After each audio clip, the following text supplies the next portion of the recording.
been a lot of changes with the screening guidelines for women over the recent years, and there'll probably be more to come. What I recommend is that women discuss with their providers and physicians about what the current recommendations are. For example, in the last several years, there's been major changes to the pap smear protocols. And as technology continues to improve and we develop better ways of screening for diseases like cervical cancer, those changes may continue to come down the pike. But I just recommend that patients check with their physicians each year, see if the most current recommendations are changing what their screening protocols would be. Screening is extremely important for women, and so they can identify a disease process early, before it becomes something that's malignant, before it progresses to a high stage that may not be as easy to take care of. With early screening and intervention, from cervix to breast to colon screenings, if we can detect things at an earlier stage, we have higher chances of a complete and successful treatment. We don't pap young women at all till age 21, regardless of sexual activity.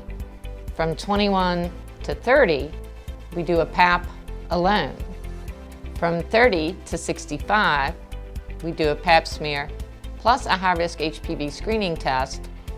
And if those are negative and the patient doesn't have prior history of disease, then that might be every 3 to 5 years.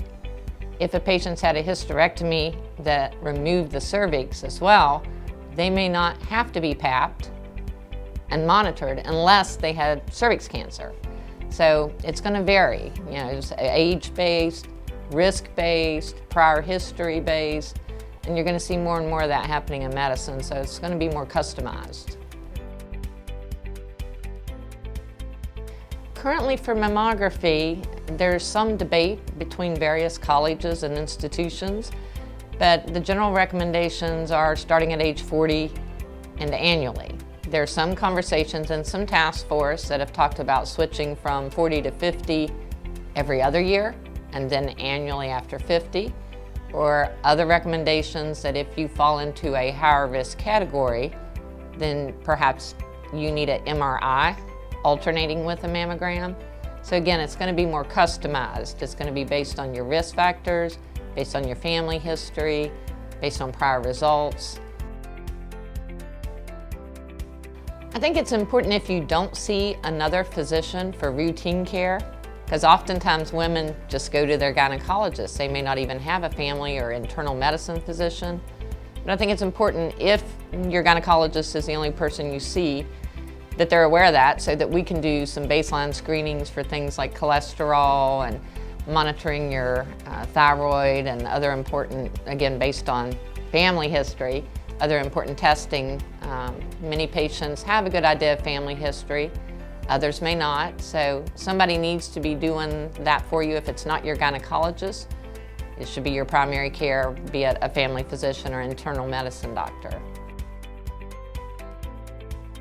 Some of the myths: women used to think that once I had my last baby, I really didn't need to see a gynecologist anymore.